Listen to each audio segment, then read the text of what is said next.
Welcome to Hey, did you ever see that movie? I'm your host, Des, and as always, I'm joined by my lovely co-host, Lynn. Hello there.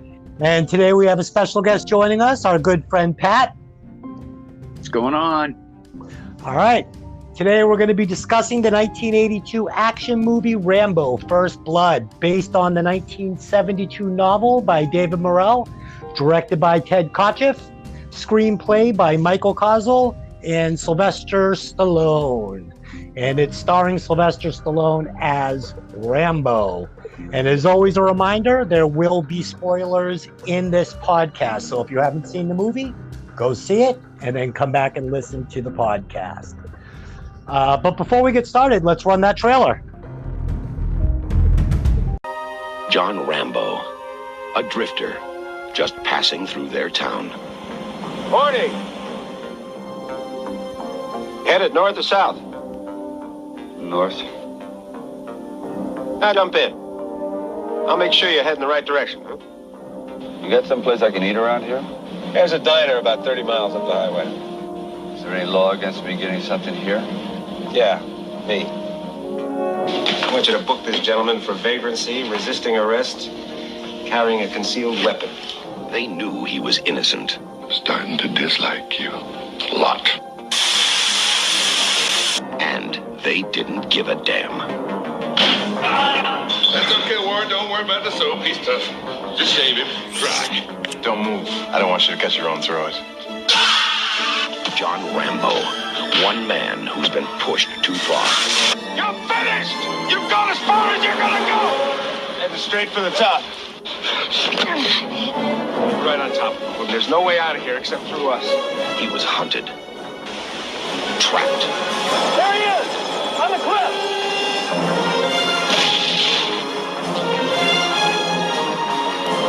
and forced to fight back. Don't push it. Don't push it. I'll give you a war you won't believe. Teasel, you and all your men couldn't handle him before. Now, what makes you think you can handle him now? Because God knows what damage he's prepared to do.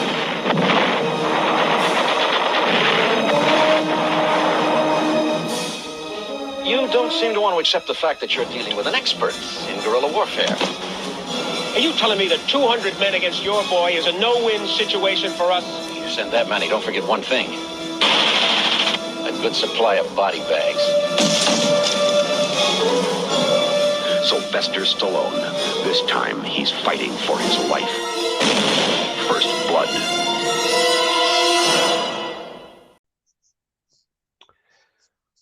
All right. So, Delyn, do you want to give us the synopsis before we get started? Absolutely. Here we go. So, Vietnam veteran and Green Beret John J. Rambo goes to a small Washington town in search of an old friend. His friend has passed, and Rambo is left adrift. He wanders into town where he runs afoul of the local sheriff, Will Teasel. During his booking, Rambo flashes back to his time in Vietnam and attacks the deputies. He escapes to the mountains above the town, and a manhunt ensues.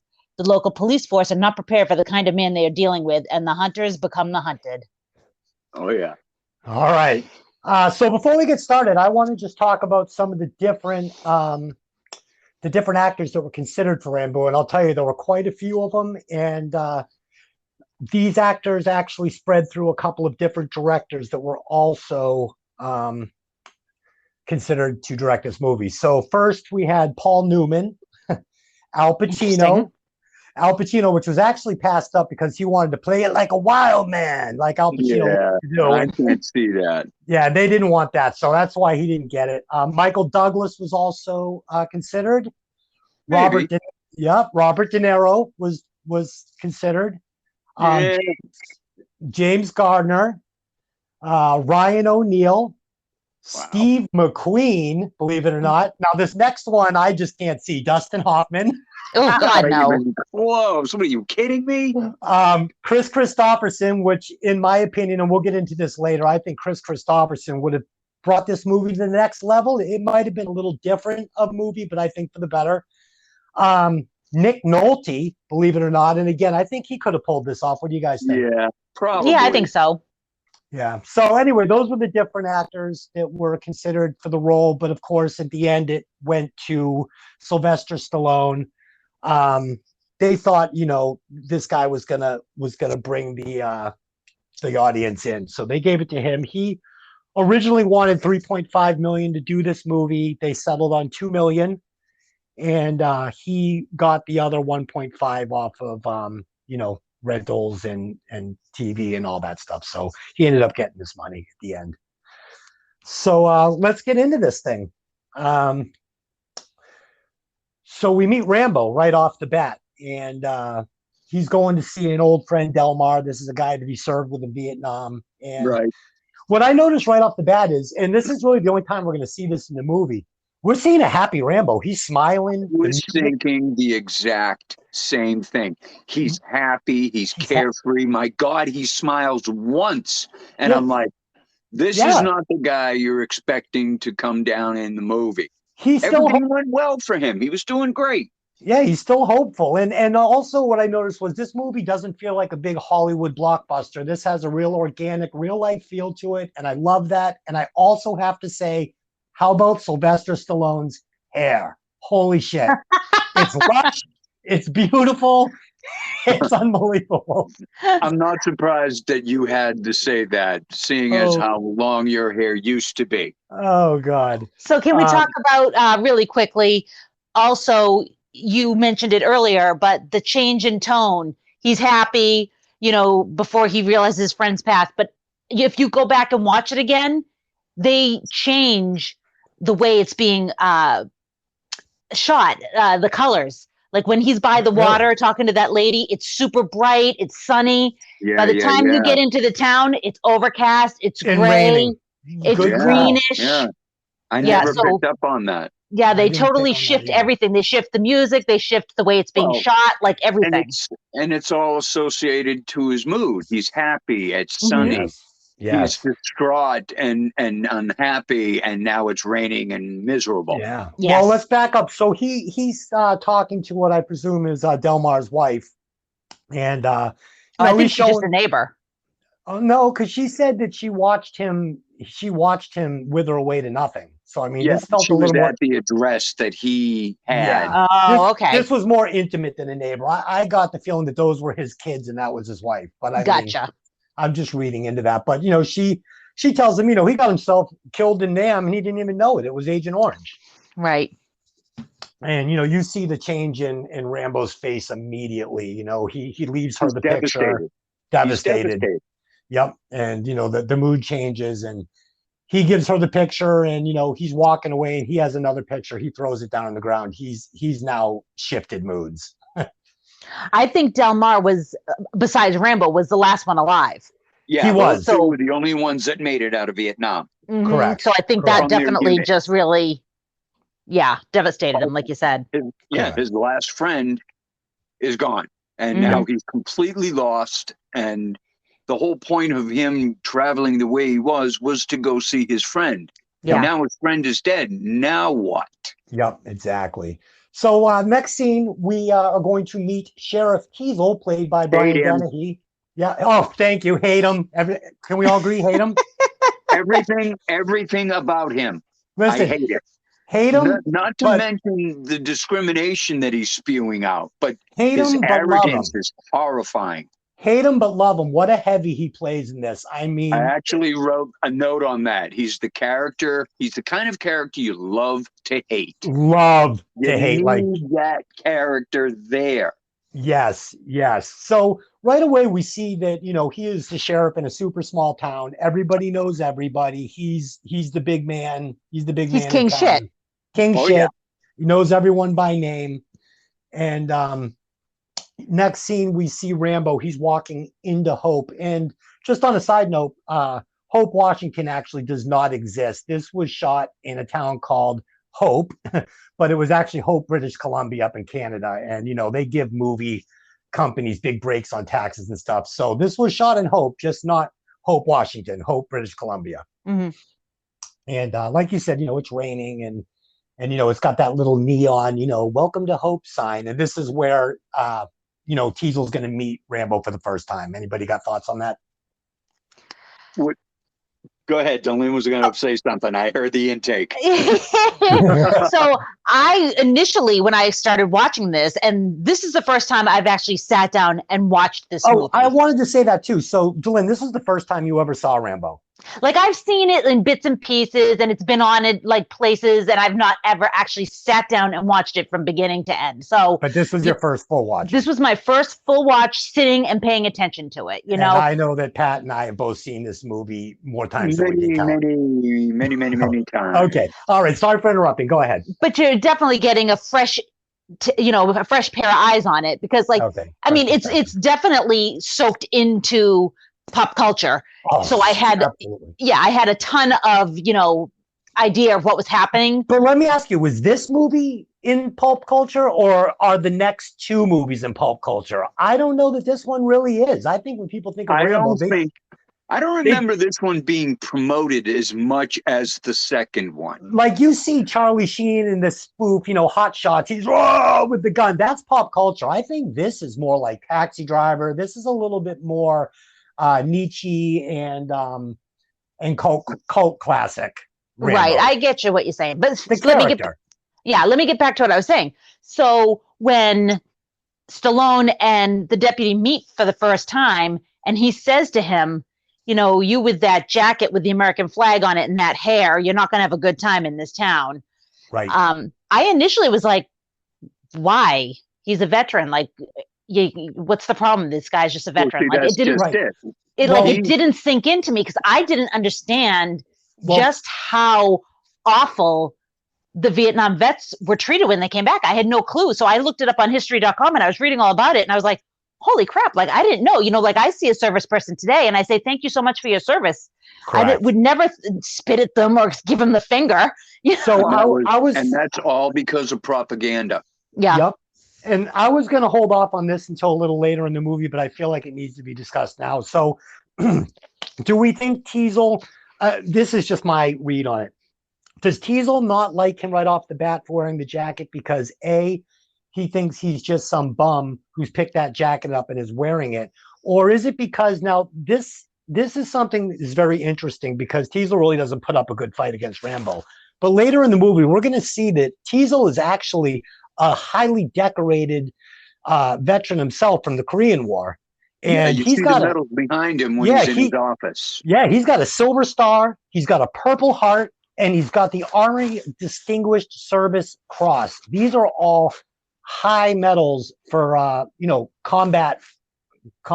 So I feel like he should have been able to put up a better fight against Rambo. I mean, but okay. So my thought was, when you say that, is he's also been sitting in his office eating donuts for the last 20 years. Exactly. Right. But if he knows Rambo is in fact a Green Beret and he's wearing the jacket because it's his jacket and he earned it, is he still giving him a bunch of shit? Or well, see, that's just it. In the beginning, when they first meet, and I made a note of this, he says the words himself, the hair on your head and the flag on your jacket is going to cause problems.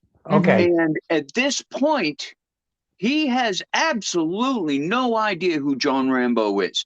Doesn't know if he's a veteran, doesn't know anything about him. He immediately dislikes him because of the flag and his hair. So you don't think it would have mattered either way? No, because I think that in that time period, people were very anti-Vietnam, and he's young enough to be Vietnam vet.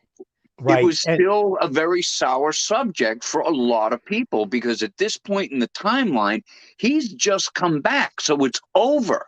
So you don't think it would have mattered either way, whether he thought he was a veteran or not? Teasel didn't like him. I mean, earlier when he's first leaving the sheriff's office, hi, this guy, hold this guy. Hey, you going to take a shower today to one guy? Yes, yes. And now, bam, he goes right to Rambo. Yep. And his comment about the hair. That's right. He's condescending to a like a town. hippie. Now, keep in mind the time frame. Hippies were common. Yep. But they were disliked. Yes. So now you combine that with the jacket, which is obviously military, and the flag on it, and now you've already got 2 strikes before you even say hello. Yeah. And that is why, from that point on, I hated the man. Yep. And he is also, as we know, he was also a decorated veteran himself, and maybe he's just looking down on Johnny and the Vietnam War. So he now tells him, get in the car, I'll give you a ride. And, he's driving John through town, and Rambo says, hey, is there someplace I can get something to eat? And he says, yeah, Portland, about 35 miles from here. Yeah, there's a diner about 30 miles Yeah. up the road. And Rambo says, is there a law against me getting something to eat in this town? And he says, yeah, me. Let's run that trailer. I want to hear it. You got someplace I can eat around here? There's a diner about 30 miles up the highway. Is there any law against me getting something here? Yeah, me.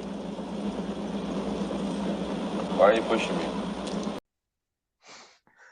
All right. So we heard that. And obviously, Teasel is just not having Rambo in his town. He wants him out of town. He is paid to keep it boring there. They don't want Rambo's type in town. Like Delin said, he's king shit. Yep. And this is his town, and he just doesn't want someone like Rambo in it. That's right. And Rambo, it's a nasty word, but it's just total discrimination. Oh, totally. And Rambo asks him, why are you pushing me? Right. And you'd have to think, how would Teasel react if he actually knew Rambo's history and his war record? And that's what I was saying. The same way? That's what I was asking in the beginning when he first comes on him in the jacket. Would it have made a difference? Honestly, I don't think it would have. No, probably not, because of all the propaganda through the Vietnam War and the way that the vets were treated when they came home. Yep. That was the train of thought with way too many people. Even for someone like Teasel, who already had an issue just with his hair. And we'll get into that later about how this movie is very forward thinking for the time about shedding light and on some of these issues, PTSD and the Vietnam War. So he takes him out to the city limits. He says, Portland, 35 miles that way, and then he taunts him with this shit-eating grin where he tells, maybe if you got a haircut and took a bath, people wouldn't screw with you so much. Oh, and he just compounds the hatred. And that's it. Rambo decides, screw this. I'm going back there. And he gives him the have a nice day as he drives away. It's like, oh. Yep. So and you can see Rambo. He looks up the road. He looks over the bridge. He looks up the road and then heads for the bridge. Yeah, and he knows what's coming. Oh, absolutely. And he's just doing it to spite the bastard that tried to drive him out of town. That's right. It's the only reason he's doing it. There's absolutely no reason for the sheriff to act the way he was. Nope. So he's going to stuff it up his ass. Yep. So Teasel, puts the car in the middle of the road, stops him, hands on the car. You're under arrest. He pulls the knife out. What's this for? He says, hunting. And Teasel looks at him like, are you freaking kidding me? Like, you're not hunting with this. Knife in the next one, too, if you noticed. Yeah, that knife is awesome. And that knife actually made a bunch of knockoffs. People started knocking off those survival knives off the design of that knife with, the compass and the thread and all of that. So, all right. So he arrests him. And next we're at the police station. And I'll ask you guys, did you notice this? When they bring him into the police station, you can see Rambo is scoping out the he's layout. Checking everything. He's checking out where the weapons are. He's checking out where the exits are. That's his training. Oh, yeah. He's already thinking about how the fuck am I getting out of here? Absolutely. Yeah, he watched them put the little keypad thing in. He was watching him do that to see how that worked. That's right. 100%. So I thought that was very interesting. I thought that was very cool. His training, even before you hear what his record is like when Troutman comes into the story. Yeah. Just his training alone, you see every hint of it, everywhere he looks, everything that the camera focuses in on that he's looking at. That's all training. And it's like, man, that's the last kind of character you want to get involved with. That's right. So they take him downstairs. They're trying to fingerprint him, and Rambo's having no part of it. And Mitch goes to grab his dog tags, and Rambo, grabs his wrist. And Galt, we meet finally for the first time. Played by Jack Starrett, and he's also a great heavy. And he's he's freaking unhinged in this. He is the most Totally. unhinged character. He's the one that caused the entire movie to take place. If he wasn't the way he was, Rambo probably would have been a lot more cooperative. But this guy had to be a dick. Oh yeah, he pulls up the nightstick and he's like, "I will literally break your face," and I believe him.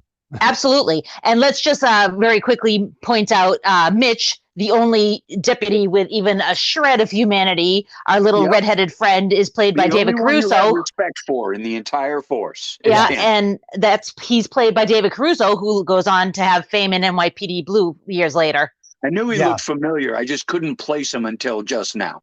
Yep, and he is realizing that, you know, he says that Rambo is, you know, ex-military, and he is starting to realize that Rambo is not all together. He is, you know, he's got some problems, and he's got saying, issues. You know, let's take it easy on this guy, and you know, Galt's not having it. Let's not trigger him. And Galt's like, hey, let me hit him with this bar as hard as I can. Did you notice that of all the sheriff's deputies and the sheriff, did you notice that the two old timers were the biggest dickheads? Oh yeah, yep. Because they're old timers, and that's how it is.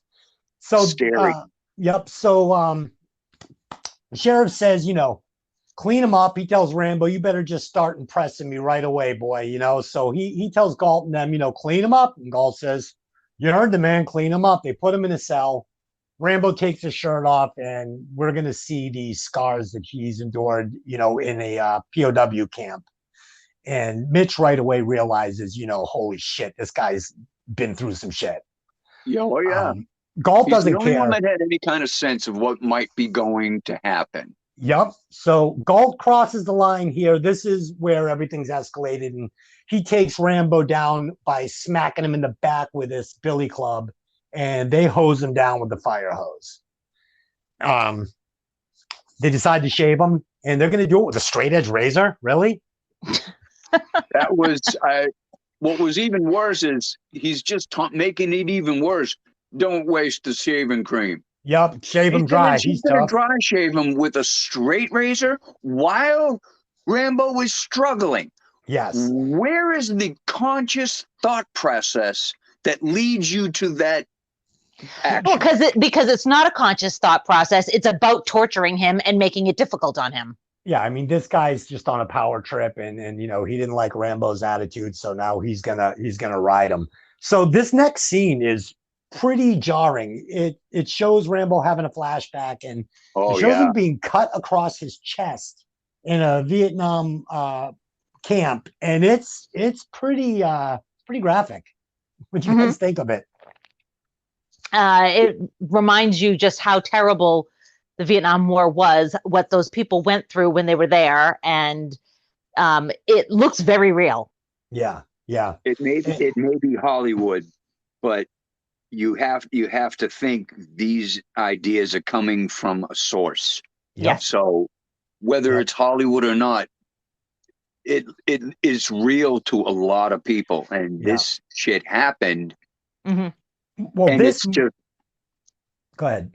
No, I was going to say, and I'm saying it's just for him to live through that, and all of a sudden now he's thrust back into it again by this sheriff's department, and it's like, as soon as I saw those flashbacks, I'm like, oh, that's not good.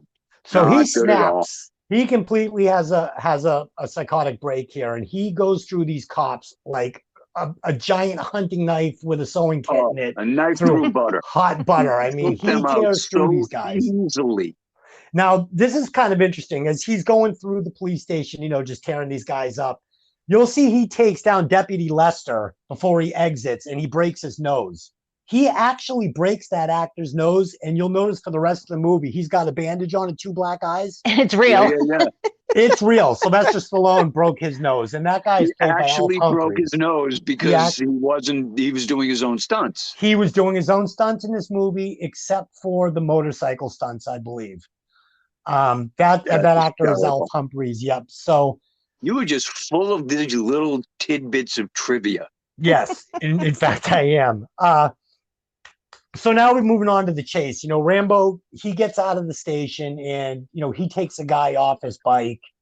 And this is where we see Galt again. He's unhinged. He comes out of the station. He's got a He's rifle getting ready to fire that rifle down the street into a crowd. And Teasel's like, dude, what are you doing? And he pulls the trigger and Teasel pushes the gun up into the air. I mean, this guy's freaking crazy as well.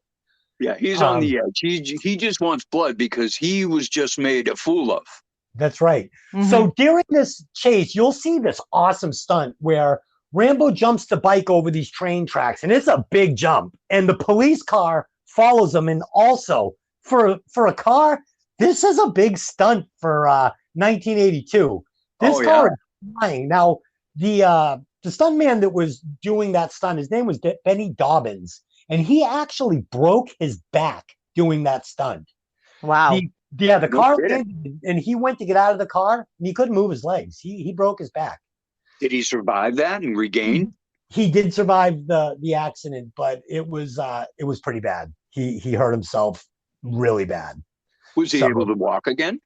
I don't have that information, but I'm sure he was. It didn't say he was paralyzed. It just said that he broke his back. And if you watch that stunt again, you'll see why. That car is like 15 feet up in the air. Oh, yeah. I just watched the movie yesterday to refresh myself and make my notes. And that jump stunt, I mean, that takes you back to the Dukes of Hazzard.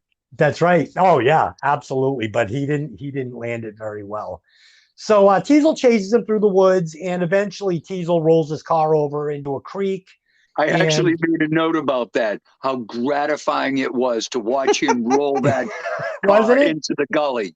Gratifying. I'm like, he hung in there for a super long time, and I was like, there's no way this car is a Ford. It's like, it's not going to keep up across that car's going and going and going. It went over like this huge rock at one point. I'm like, he's going to get stuck there. And nope, he keeps going. I'm like, what the heck is this car doing? And then he ends up rolling off the mountain. I'm like, thank God, finally. But I'll tell you, they don't ask me to suspend my belief in this movie a lot. And that's one of the things that I really loved about this movie. Everything was, for the most part, believable. The music here is great. That music is great. The pacing of this movie is great. It moves along like without a lot of dialogue, especially from Sylvester Stallone. This movie has a great pacing. It moves along very quickly. Well, I think part of that is because the movie was 3+ hours long. Sylvester Stallone watched it and said, I frigging hate this. It's awful. It's going to ruin my career. Yeah. They took it back and they cut it in half. And that's what they ended up coming up with. So he was like, no. You cannot have this movie 3 hours long. It's terrible. He tried to buy the movie back. So he could burn it. So he could burn it. This movie almost didn't exist. And they wouldn't sell it back to him. So, he helped edit it down. And it's funny because now this is Sylvester Stallone's favorite Rambo movie, hands down, and I can see why. As can I. The funny thing is I'm trying to remember what he did before this, but beyond that, I mean, he barely says Rocky. I think he did Rocky 1 and 2 before this. Yes, he did. Really?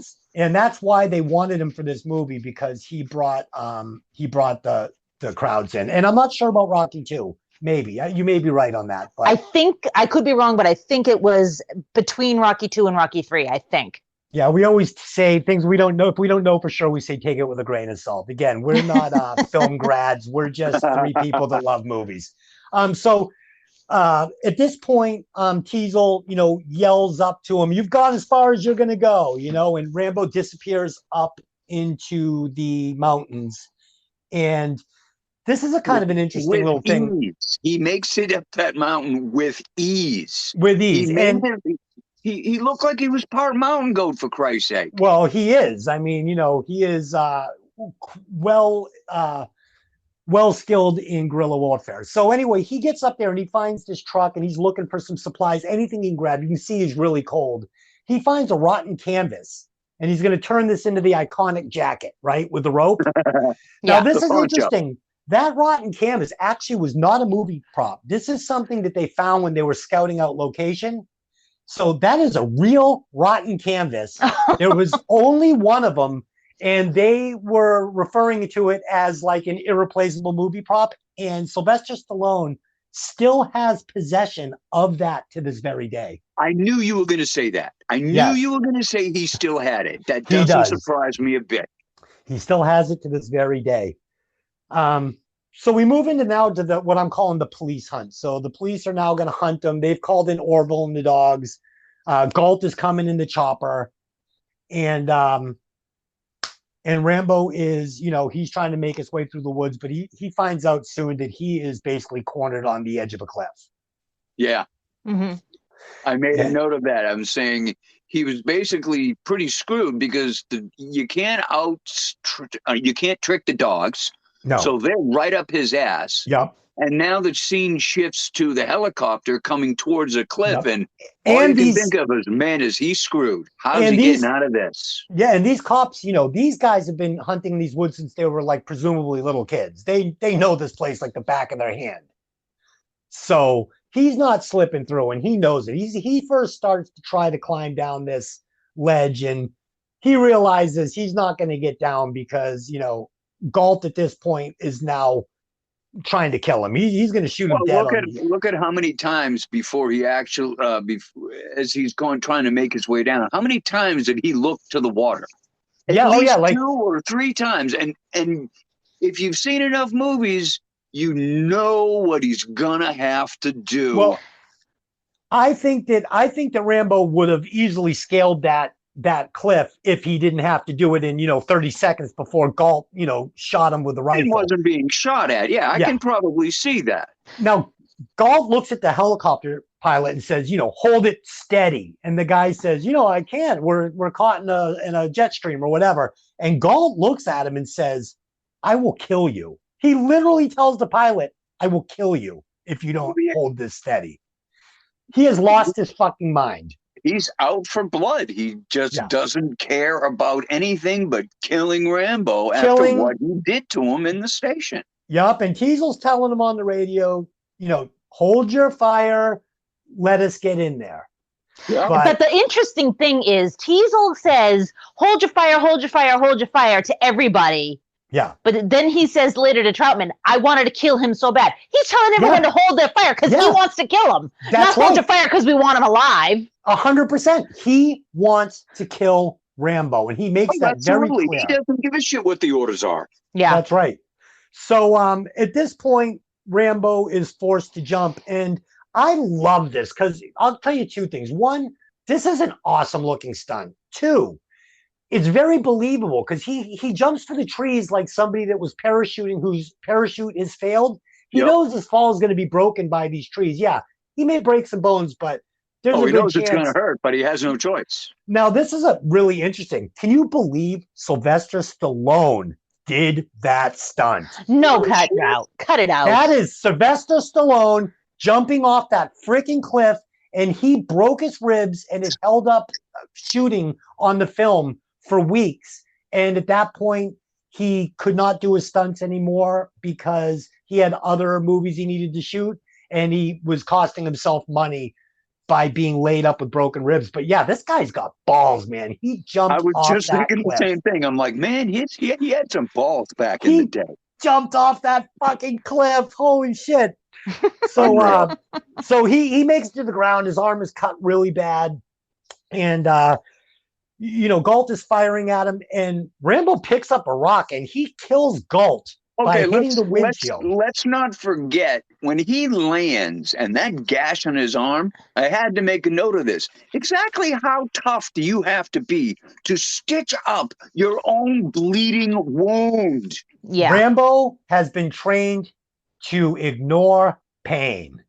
Barely a sound out of him as he's putting that needle into his arm. I'm like, man. Yeah. He has been trained to ignore pain, and that comes from someone we're going to meet in a few minutes. Just so you know, it's a very small point, but he doesn't actually kill Galt with the rock. The rock just hits the windshield, and that makes the pilot balk. Exactly. And Galt falls out because the guy rolls and he's, of course, because he's an idiot, he doesn't have a tether or anything on himself. He's just leaning out there like a lunatic shooting, and he falls to his death, and the world rejoices. and we move on. And so Rambo goes over to the dead body and he lifts him up and looks him right in the eye. And you're starting to see a little more of this PTSD flashback stuff. Like Rambo's face, the look on his face says, "All right, there's no turning back now. Mm-hmm. Someone has died." So he takes the gun, he goes up, throws his arm up, the coat. Takes the gun and the coat, which he doesn't use the coat, though, interestingly. Yeah, but I noticed that, too. So he throws his arm up, he comes back down, and he says to, you now see Teasel and the guys up on the cliff. He says, "I didn't do anything. One man's already dead. Let's stop before more people die." And, they're saying, "Don't move. I'll kill you, boy." And then they start firing on him like sucker punches. And they clip him in the head. And at this point now, I think Rambo knows they're not looking to take him in. And Teasel has no control over his entire deputy force. Well, regardless, Rambo knows. He was yelling, "Stop shooting," like 6 times, and everyone just kept on shooting. It's like, really? This is like a game to them. Yeah, Rambo knows now that they are not going to take him in. He is not going to be arrested. They are going to kill him, or he is going to kill them, and that's it. That's it. So we find out now from the radio that John is a decorated Green Beret who has received the Medal of Honor. And, Mitch is impressed. Mitch is like, "I knew there was something about that guy." And, that goes up Teasel's ass sideways because Galt is dead. And he says, "Look at him, boy." And he's pushing his face down into Galt's dead body. I was hanging out with this guy when you were, a nut in your daddy's shorts or whatever it was. Just like Galt. Just like Galt. He was out for blood. Right. That's what it came down to. He didn't care. He was out for blood. He was going to get him, and he was going to kill him. That's right. All right. So now this is what I'm calling Rambo's hunt. So Rambo's now going to hunt these guys. Oh, and I'm going to take practically the best scenes in the entire movie. So I'm going to take you through the five dismantlings of these guys. So I think I made notes about that too. They're going to bring in Orville and the dogs. So Rambo set up a scarecrow. They see it. Orville sends in one dog. Rambo shoots the first dog and then shoots Orville in the leg. They send in the second dog. Rambo presumably kills the dog with a knife. So there's 3 dogs total. He shoots the first 2. Then he shoots 3? Yeah, there's 3 total. Okay. And then he shoots Orville. Orville lets the third one go, and that's when he either gets it with a knife or he just hits it over the head with a stick or something. And I made the same comment. I made the same comment about the very beginning because it's his first aggressive move, and it was perfect. Eliminate the biggest threat chasing him, the dogs and their handler. Now he doesn't have anything. The dogs can't track him anymore. So now he has the advantage, and the coming scenes as just how good that advantage was. Right before this scene, we see Rambo making Quincy sticks. He's making spikes with his knife, so we know he's setting up booby traps. So he kills the third dog with what we presume to be the knife. And Teasel says, we're going to set up a 50-foot line, and we're going to walk this guy down, basically. And this is where we kind of see Teasel's military background, I guess. But these guys are more like 5 feet apart because they're scared shitless, and we know it. Oh, absolutely. Mitch says here, we ain't hunting him. He's hunting us. So the first one to get Mitch is the smart one. From the very beginning, Mitch is the smart one. Oh, yeah, absolutely. So the first one to get it is Mitch, and Rambo stabs Mitch in the ass. So, put that in my notes. But you know what? If you think about it, getting stabbed in the ass, it's fleshy. It's like he knew he wasn't going to hurt the kid. I think it was more like his thigh. Yeah, and on the thigh is what I saw. It was his ass. But what I noticed, he stabbed him in the ass. Yeah, it was his ass. This is what I noticed. As the camera is watching Mitch, I actually spotted Rambo's head. Me too. And I said, I think that's him. And wow. Yeah. Because if you have any insight as to what these movies are like and what he's about and what he can do, as all you're seeing is Mitch, my mind is saying, okay, where's Rambo? He's hiding somewhere. Where is now, he? but if you And were then I seeing saw the this in head. 1982, you wouldn't have been thinking that at all. It probably would have scared the pants off you because it's almost like a jump scare. Oh, Did the first time you see it, like, holy shit, he was right there. Did Rambo take it easy on Mitch because Mitch took it easy on him? I think so. I think so. Oh, absolutely. I mean, he might be in a psychotic state right now, but he knows full well who hurt him and who didn't. All right. So our second one is Ward, who's played by Chris Mulkey. Ward gets it and is tied to a tree. And then Rambo tricks Balford, Deputy Balford is played by Michael Talbot, to shoot him in the shoulder. I made the same note. I made the same note. I got him. I see him. You got one sheriff. You got one deputy who sees Rambo. He aims. Rambo steps aside and shoots the guy tied to the tree behind him that he didn't even see. I'm like, great that scene. Is absolutely brilliant. Yep. So our third one, Balford's going to get it now. He gets it the worst, in my opinion. He's going to get it in the legs from the spikes. Oh, yeah, that is the worst. That jungle trap was, you had to know it was something like that was coming when you saw him shaving down the spikes. But that was so jungle tactic traps. I was like, wow, he's bringing it home. So next, he's going to get Shinkleton, and he's going to catch him, and he's going to also tie him to a tree with a strap around his neck. And that guy's played by David Crowley. I don't really know what else he did. Hands cuffed behind his back. Yep, and his neck wired to the tree. So he does this to get Kiesel's attention diverted from him. And this is my favorite. This is one of my favorite parts of the movie. Rambo pins Kiesel up against a tree. From out of nowhere. Giant knife against his throat. And he tells him, I could have killed them all. I could have killed you. Let it go. And it's powerful. And I'm going to say this. Awesome scene. Awesome scene. Sylvester Stallone, this is probably the best I've ever seen him act. He's great. I almost lose myself in the character of Rambo, which is hard to do with Stallone because it's Stallone. It's Stallone. Exactly. Sometimes you really don't know how serious you can take him. But in this one, man, he nailed this character. And he nailed that scene. Let's run that scene. I want to hear it. I could have killed them all. I could have killed you. In town, you're the law. Out here, it's me. Don't push it. Don't push it. I'll give you a war you won't believe. Let it go. Let it go.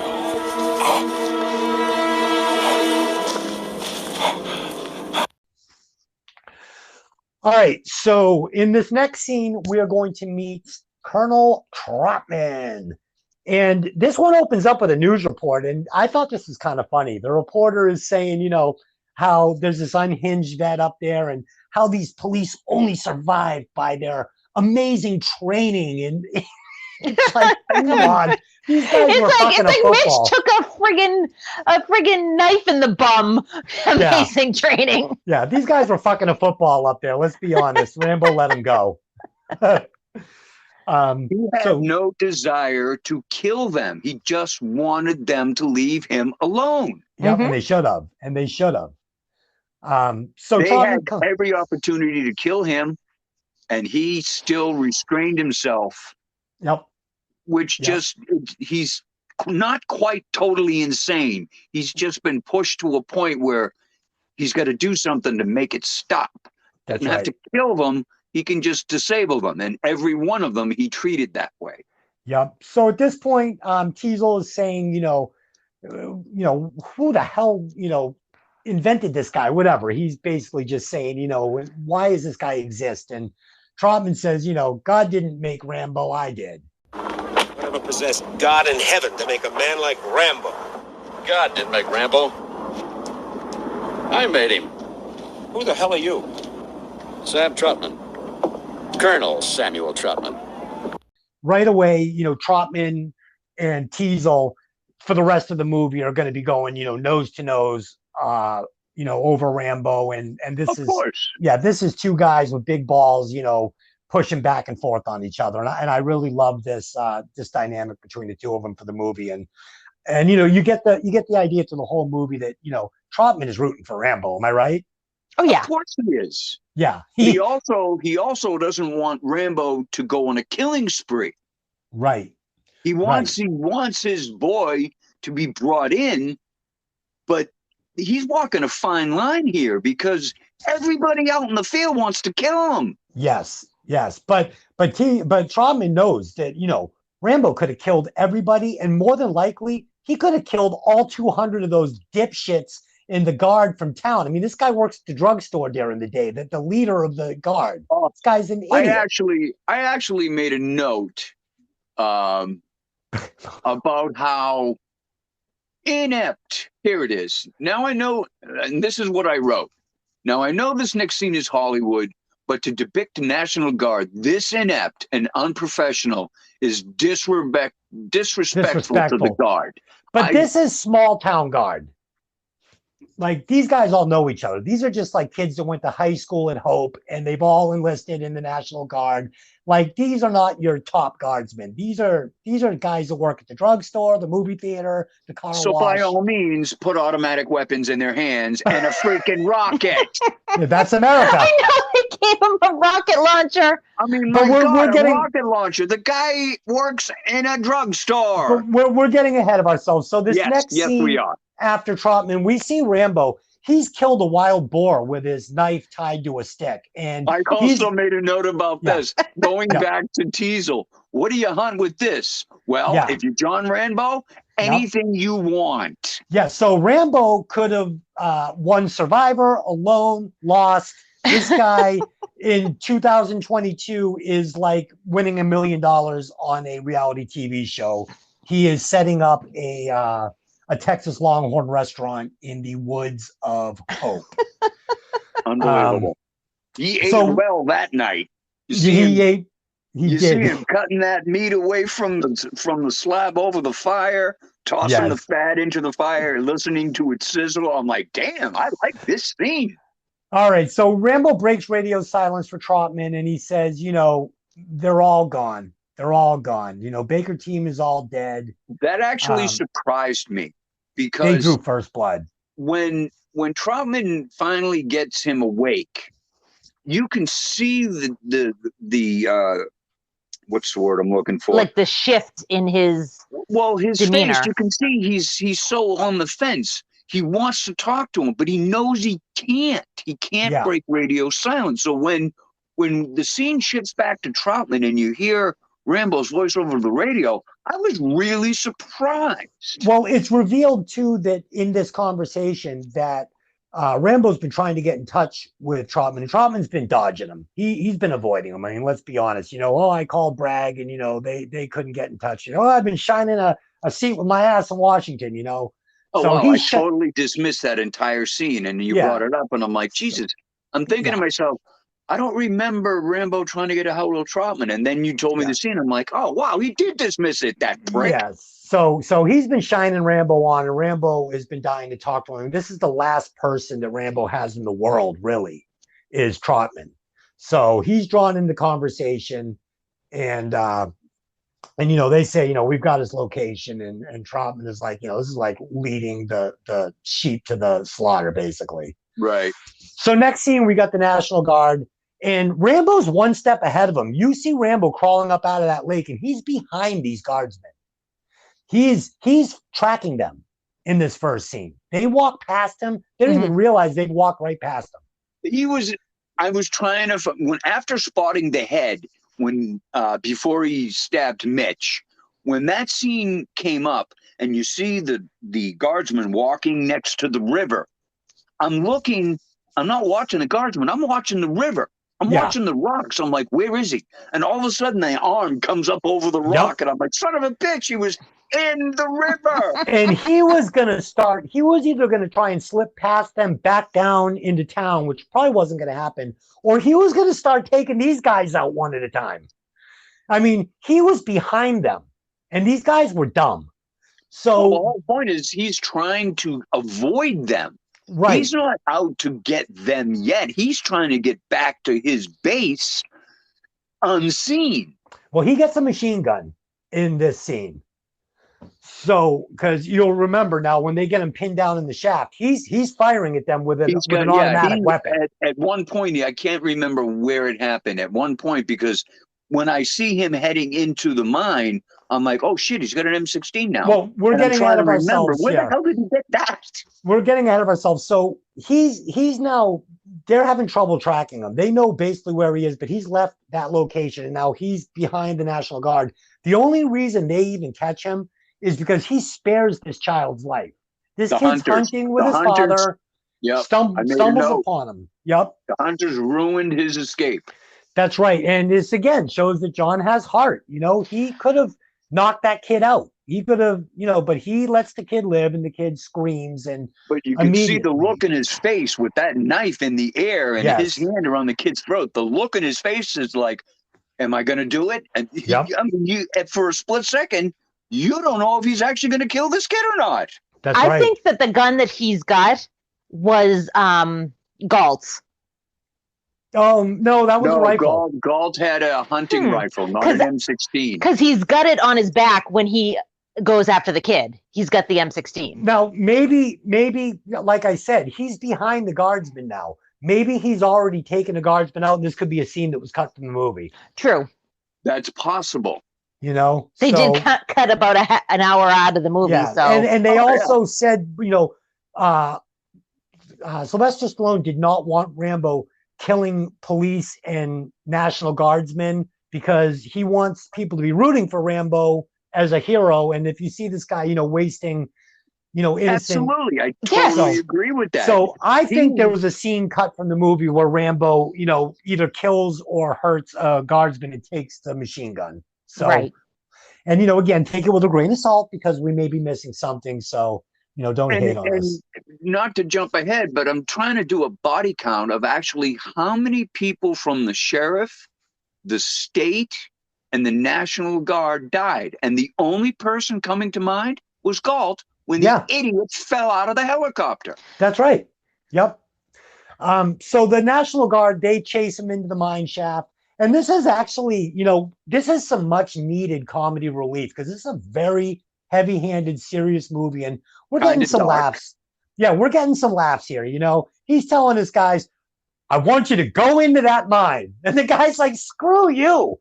I'm not going in there. I'm not going in there, Quentin. I signed up for the weekend. You know, and then look at the other guy. All right, I want you to go around the other side. He's like, screw you. I'm not doing that. So we hear Teasel saying, nobody fire. And then the next scene, these guys are unloading their machine guns into this thing. They're all firing. And then fires the damn rocket. I hear that too. How many times you hear Teasel say, I want him alive. Do not shoot. I want him alive. And these guys are opening up on him like it's a rodeo. But Rambo will pull a shot, you know, pull a clip across the edge of that bank that they're all hiding behind. These guys are all laying straight back. They're scared shitless. These guys don't want any part of Rambo. Back. Yeah, and then Clinton says, you know, he's actually played by Patrick Stack. I don't really know him for much more, but I mean, just if you want to know, Clinton Morgan is played by Patrick Stack. He says, you know, bring out the rocket launcher. Unbelievable. He says, I want you to fire that launcher into that entrance. He goes, but let me get out of the way first. Unbelievable. So, you know, Rambo knows this is it. I got to get into this mine. Oh, as soon as he saw that thing go up on his shoulder, he hauled ass. Yeah, hauled ass. So he gets in and, you know, they blow the thing up. And, you know, by the time Teasel gets up there with Trotman, these guys are all posing for, you know, Soldier of Fortune magazine. The same observations. I could not believe it. They're cheering like they just won the county fair. Yes. Posing a picture like it was some kind of a safari. I'm like, seriously? Yep. So at this point, you know, Teasel's cocky. You know, he's we got you, boy. You know, I thought he was the best of the best. He couldn't have been that good. And you know, I think Trotman's, you know, shining him on here. He's like, of course he is. He's saying, you know, well, in his day, fully aware. Yeah, that in his just day, Rambo was the best. Go ahead, Pat. I'm sorry to interrupt you. no, Troutman knows just because you blew up the mouth of the mine shaft, there's no way in hell you could possibly think he's not going to find his way out. He's buying Rambo time here. Yeah. Oh, no, I understand that, but you could see the look in his face when he's talking to him. He doesn't believe for 1 second Rambo's dead. No, he sees the smoke coming up about 20 yards away. He knows that's a torch that Rambo has. He sees that Rambo is moving through this shaft. Yep. If you'll notice that Teasel, he absolutely sees the black smoke, and he's like, okay. Yeah. And it's far from the explosion, so he knows that Rambo is moving. He's finding his way out. And he's buying Rambo time now by telling Teasel, "Oh yeah, you got him. You guys are right. Shining him badass." on, feeding to him, so he's completely believes he's got him. Oh yeah, you So got him all right. You sure did. We got to move through this because we only get an hour and 20 minutes. So we're up to 53 minutes. So Rambo's escape from the mine. Here we go. Brilliant. So at this point, Rambo is out of the mine. We see him get out. He climbs up the ladder, and we now shift over to Trotman and Teasel having a drink in a bar. And Teasel knows still butting heads. They're still butting heads. And the only reason Trotman is still in town is because he knows this isn't over yet, or he would have left. He does. And he's still letting Teasel let the sheriff think he won this fight until the fight comes back and knocks on his door. That's right. 100%. So, we see Rambo. He jumps on the top of a transport. Amazing how there happens to be the truck. There's an M60 in. M60, 60 totally millimeter Hollywood machine gun. Now, this gun in real life is normally manned by three people. It takes 3 men to use this weapon. They've got to carry the ammunition. This is a big gun, but Rambo's handling it, solo. Well, on a side note, B.A. Baracus carried one in the A-team, and he slung that like it was light paperweight. Oh, I love it. You kidding me? I'm all over this. That's an iconic weapon. You see it in all the good shooting movies. This is great. Now, you'll notice, again, a little comic relief here when Rambo gets into the truck. He's being nice to this kid. He doesn't want to hurt him. And he basically says, get out. So, he gets the kid out. Don't watch me. Watch the road. That's how accidents happen. No, I think this is where Rambo. Hysterical. I think this is where Rambo gets his first kill. So there's a police car chasing the transport vehicle, and Rambo's watching in the mirror. He sees the car on the side of the road broken down. He drives his police car into that, and this is a fatal accident. There's no way these guys live. You don't see a person near or in the car. All you see is a disabled car. No, the police car that hits it. Hits it going about 80 miles an hour, and it literally is destroyed. Oh, you mean the cop driving it was the kill? Okay. There's 2 cops. That you're not sure of, though. I'm not sure that's actually confirmed. Go back and watch the scene. Yeah, if it was real life, that guy's dead. There's 2 cops in the car. They're not seatbelted in because they're hanging out the window shooting at the truck. These guys are toast. So here's the first time in the movie where I'm asked to suspend my disbelief a little bit. Rambo blows through a roadblock. It's still light out. He jumps this thing over the cars. And next now thing they you know, show it's dark. And he's kind of just cruising down the road. There's nobody chasing him. What happened to all the cops at the roadblock? Did he disable all the cars on that? No. I don't know. I don't know why they didn't chase him or why he's got this opportunity to just kind of cruise back into Hope. But I do realize at one point in the movie, they say that the bridge is disabled and nobody can get into town. So I don't know if when that happens after he gets there. Okay. So I don't know why they don't chase him, but I'm not going to, you know what? I've been asked to suspend my belief tenfold worse than this movie. So as being the first time in the movie, I'm going to let it go. How about you guys? Yeah, I mean, honestly, if you watch the scene again, the truck probably would have broken axle in this stunt. Absolutely. So, like, I'm already letting it go for that. So, like, yeah, let's just let it go. Absolutely. Never mind the fact that how far from that roadblock was the town? Because when they go from him cruising down the road, the next thing you know, it's dark out. Yeah, like yeah, dark. Really? How the hell did that happen? What, did it take him an hour and a half, 2 hours to get into town? And he's not hauling ass. He was like cruising into town. Oh, yeah. He's not racing in there. But we'll let that go. So he gets into town, and the first thing he's going to do is he's going to blow up a gas station. He does this to divert attention from him to this gas station on the outskirts of town, which works perfectly because the police force fly to it like, a bear to hunt. That's the diversion. That's battle. Battle tactics. And what's awesome here is now we're shifting from guerrilla warfare out in the jungle to now Rambo is showing his expertise in urban warfare, which I thought was pretty cool. So we're seeing this guy's an expert in the woods, the jungle, the city. He knows how to handle himself in this fashion. And everything that he did when he gets there, from blowing up the gas station as a diversion, to going to different places and taking out the Transformers. This is just combat tactics. Yeah, he take cuts out the lights. power. Now they can't see him moving around. Yep. Then he also goes to the ammo store and the sporting goods store. Yeah, sporting goods store to make sure these guys aren't getting any more ammunition.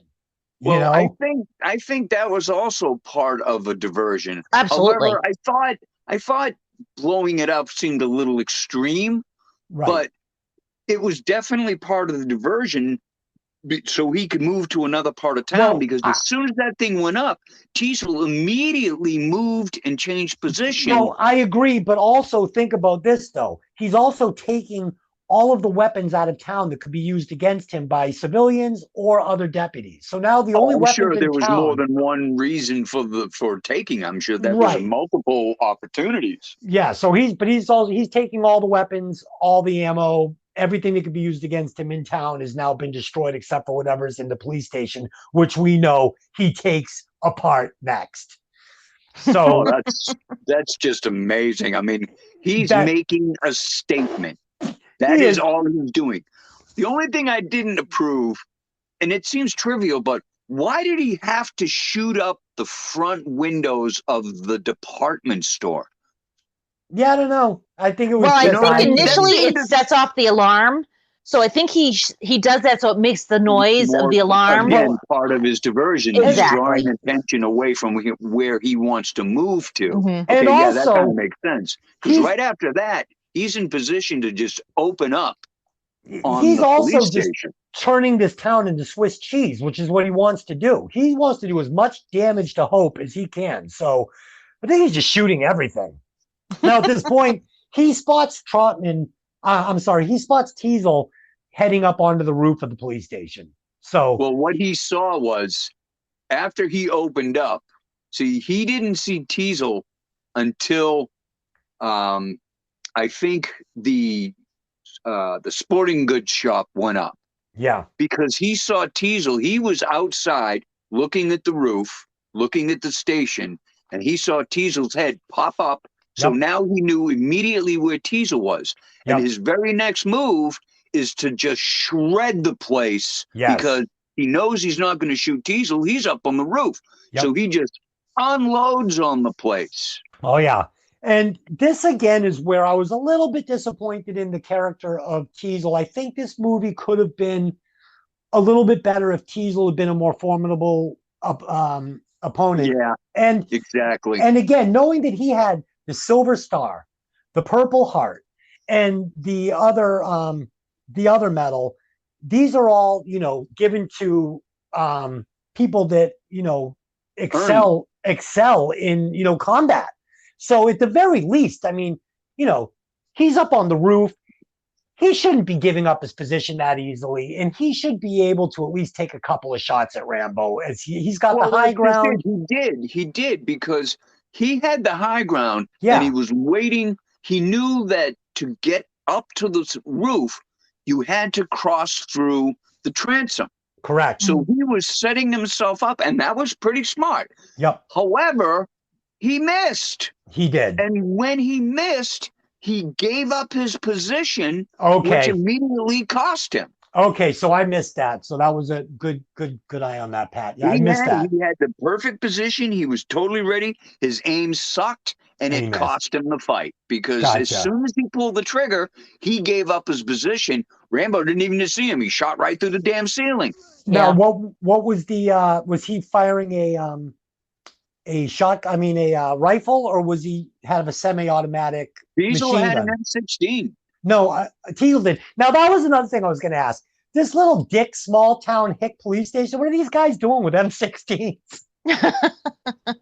My guess is they probably, Isn't it shotguns normally?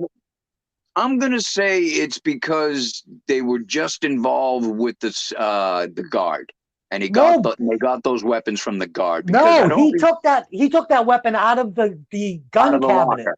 He did. Well, yeah. Apparently, they warranted them for hunting. All right. So at this point, Rambo goes into the police station. He knows where Teasel is.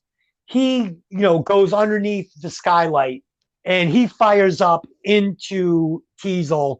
Teasel comes crashing through the glass and is now laying on the floor in front of Rambo. And Rambo's about to do him. He's about to kill him.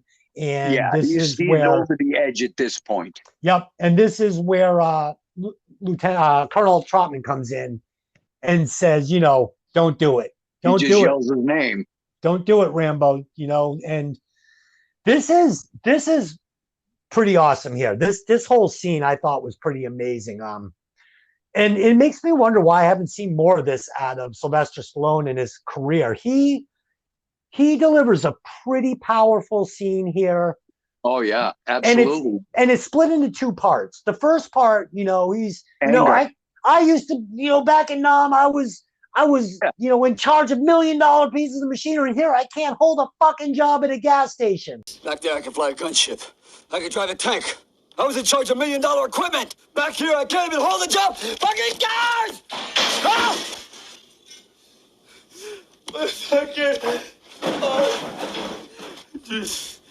Oh God. Where's everybody? God, I had a friend, was the Air Force. I had all these guys, man. Back there, I had all these fighting guys. Who were my friends? Because back here, there's nothing. Remember the Air Force? What is black headband? I took one of those magic markers, and I said it found. He mailed us to Las Vegas because we're always talking about Vegas and this fucking car. This red 58 Chevy convertible. He's talking about this car. He said we're going to cruise till the tires fall off.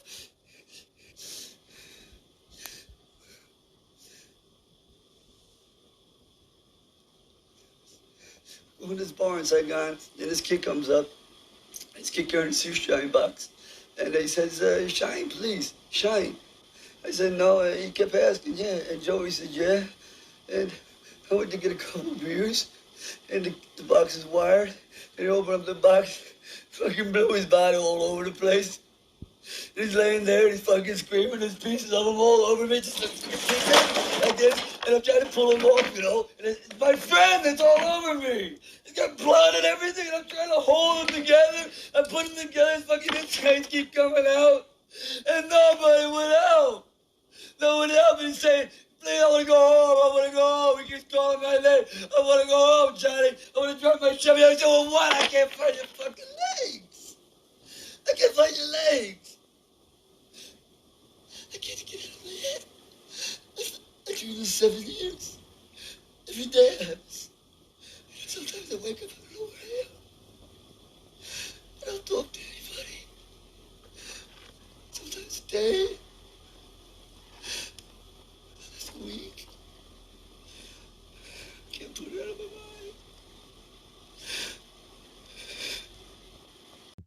mind. When he finally opens up, the first thing coming out is anger.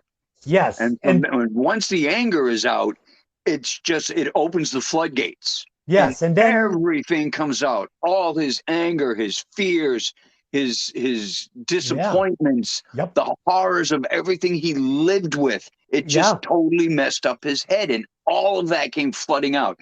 And it was it's a great. remarkable scene for someone like, you don't really expect to see that kind of emotion coming out of Rambo. From Sylvester Stallone either. And Stallone, for that matter. It's just, So- you don't expect that scene to be as powerful as it was done. Yes, and this is where I think an actor like Chris Christopherson would have really shined. Like, I think he would have brought this to the next level. Maybe some of the action sequences would have suffered though. So I'm okay with Sylvester Stallone here. I think he pulls it off. I was touched by it. It raised the hairs on my arms. I thought it was a really good scene. And here we see a kind of an interesting interaction between him and Trotman, where it almost looks like Trotman doesn't know what to do. I mean, Rambo's trying to hug him. He's holding on to him. He's crying. Yeah, Trotman looks completely uncomfortable. And he's like, his hand is like kind of trying to pat him on the back. Yes. And you see this look on his face like, geez, I'm not equipped for this. What the hell do I do? That's right. Because people didn't know what to do about PTSD back then. Like, people are just beginning to understand it now. Right. And this was 30 years ago. So this is exactly, and that's what all of this was when it boils down to. Mm-hmm. Yeah, and from what I understand, this movie resonated with a lot of Vietnam vets and has become a movie that a lot of Vietnam vets really relate to and appreciate. Now, again, take this with a grain of salt. I don't want to offend anybody. This is just what I've heard. And I think this really shined light on, PTSD and the way these kids were treated when they came home. And that's really forward thinking for 1982. And, this movie is, for me, this shouldn't even be included in the Rambo series. This has nothing to do with Rambo 2. I can't even watch Rambo 2. I tried. Made it about 10 minutes in and I said, I'm all set with this. It's funny because Sylvester Stallone has a way of doing this. Like, if you think about the first Rocky, it's dark, it's serious. Yes. And then you think about this, it's dark, it's serious. And then, like, the sequels get goofy. You nailed that, man. What a great observation. I glossed over that. And that's really insightful. And even in the second one, the characters that you want to loathe just seem pathetic. Yes. So anyway, this is pretty much the end of the movie. He's going to walk him out of that police station and he looks down at Teasel. Teasel's strapped to the gurney. They're putting him in the ambulance and he looks down at him. And I think at this point, they both know Rambo won. Oh, there's no question. Question. One of them is still on their feet. So yeah, he won. Yep. So he's going to take him out of there. And that's the end of the movie. And this is where we're going to give our rewatch scores, 0 being, I didn't even make it through this movie. This is Rambo 2. And 5 being, I could watch this movie 5 more times in a row. So last week we did Blade Runner and I gave that movie 4 3/4 stars. And the quarter star I didn't give it was because we had a great actor giving us a decent performance. And I had to take a quarter star off because I felt like Harrison Ford just didn't bring it. Says the guy who's watched the movie about 1,000 times. Now, this movie, I am going to give this movie a perfect 5 rewatches. And I'm going to tell you why. It's iconic. It was forward thinking. It was a movie that needed to be made at the time. And I could take the quarter away for Stallone's performance as it's Stallone and it's not Chris Christopherson, but I'm giving him the quarter of the star because this is a decent actor giving me a great performance. Yeah, no question. So 5 rewatches for me. This is a perfect movie. I love it. Pat, go ahead. I would have to say I would give it a 5 as well. Simply based on, one, being a veteran myself from the Navy. And thank you for your service. Thank you for your service. I appreciate that. There's one thing I want to go back to. And there's a reference that he won the CMH, the Congressional Medal of Honor. Correct. That is not something that's held lightly in the military community. No. That award alone demands respect. Yep. And the way he was treated, just on his accomplishments alone, never mind what he went to as a POW, on his accomplishments alone, he should never have been treated the way he was. It was horrifying. That's right. But I've seen this movie so many times because there are so many things that are just entertaining about it. Yeah. His restraint from killing people, his jungle combat skills. That's the only thing I liked about the second one. When they were hunting him, that was the best part of the movie because that's where you see all of his combat and his stealth skills being put to use. Right. His training, not just gunning people down. Right. But his training and everything that you see him do, from looking for things in the mine to help him find his way out. Yep. From using the airflow, looking for the airflow as the torch winds, or the winds are blowing the torch, and he's following the airflow. And I'm like, this is all the kind of training you love to see. It's those little nuances. It's those little nuances throughout the movie. Exactly. And I appreciated that too. So Delin, what did you think? What was your rewatch score on this movie? All right. So initially, I was thinking I was going to go with a 3 because it's a great movie, but just not my normal cup of tea. But, definitely thinking about the performance that Stallone put in, and especially like that last 5 minutes, like the talking about his buddy who got his legs blown off and all that other stuff. It's like, and like he's grabbing Troutman's sleeve saying, please, please. It's like, that's pretty impressive acting. So, I bumped it up to a 4. I'm going to give it a solid 4. Okay. Like, it's definitely not my cup of tea. It's not a big rewatch for me, but I can respect the craft, and I can respect the story. And especially for 1982, I think it was really well done. All right. So this is the Des sliding scale of, because there's no real math going into this. So we've got a 5 from me. We've got a 5 rewatch from Pat, and we've got a 4 rewatch from Delin. And I'm going to average that out to about 4 3/4 watches. And that is a high recommend. So if you haven't seen Rambo First Blood, what are you waiting for? Go see this movie. You will not be disappointed. And we will be back next week where we're going to be reviewing Jaws. I want to thank my 2 co-hosts, Delin and Pat, for joining me today. And of course, a special thanks to all the listeners for tuning in and supporting. Hey, did you ever see that movie? Until next time, thanks for joining us.